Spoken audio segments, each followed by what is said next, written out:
you a little bit, even though you're at home, praise on the other end. The American Heart Association gave you a set of instructions. And the first instruction that they said is keep your doctor's contact information close by. I came to tell you that people are dying in America in this prayer time in America. And since it's prayer time in America, you ought to know to keep your doctor's information close by. Some of y'all still ain't getting it. Maybe it's because I'm not in the pulpit. So let me see if I can say it this way. Jesus is a doctor in a sick room. Jesus is a doctor who's never lost a patient. If you are having issues and if you are having problems, everybody in America will be infected or affected by this issue.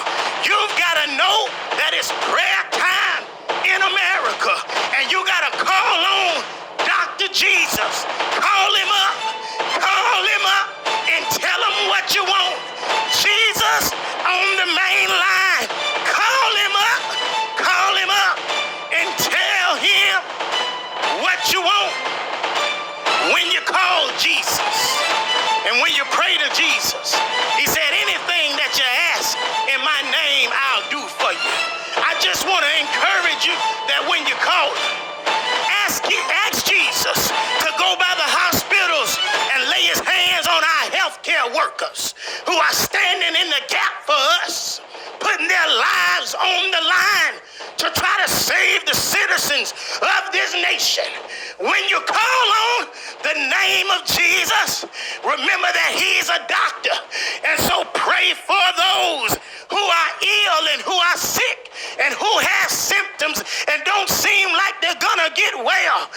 Ask Jesus when you call on Dr. Jesus to go by the hospital and touch those who are in their sick bed and touch those who are in their deathbed. When you call on Dr. Jesus, don't be selfish and just pray for those in America, but pray for those all across the globe because he holds the whole world in his hands. Pray for those who are older and younger. Pray for those who are men and who are women. Pray for those who are children and who are babies. Pray to Dr. Jesus. And when you call on him, understand that he's a doctor that's never lost a patient. And so even if you don't survive or someone doesn't survive on earth, that's not a reason for you to get your head down. You may have your head down for a little while because of the sad times that we live in. But just like the older lady, as the hospitals are running out of capacity, you can't depend on the medical system at the hospitals in this time. It's prayer time in America. But just like the older lady who said, I live my life, give my respirator to somebody younger, you got to understand that even if they don't survive on earth, Dr. Jesus is going to cause them to live up in glory with him. You got to call on Dr. Jesus. And when you call on him, don't forget to thank him for keeping you safe.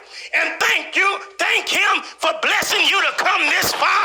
And thank him for keeping a hedge of protection around your children and around your family. When you call on Dr. Jesus, don't forget to thank him for anything and everything that he's done and that he's getting ready to do. Ask Dr. Jesus when you call on him. Continue to protect my family near and far. Continue to protect my friends near and far. And if you would, Lord, dip your hands in the blood of the Lamb and put your blood above my doorpost so that COVID-19 will pass right over. It's prayer time. It's prayer time in America. And we got to call on Dr. Jesus. He's on the main line. Call him up and tell him what you want. And that's what these men of God, Peter and John, these prophets, these disciples that had walked with Jesus understood. And so every day they would begin to walk toward the temple to go into prayer together. And we've got to make this a habit, America. We've got to make this a habit, citizens of the world, that every single day we need to be going into prayer, praying to our God.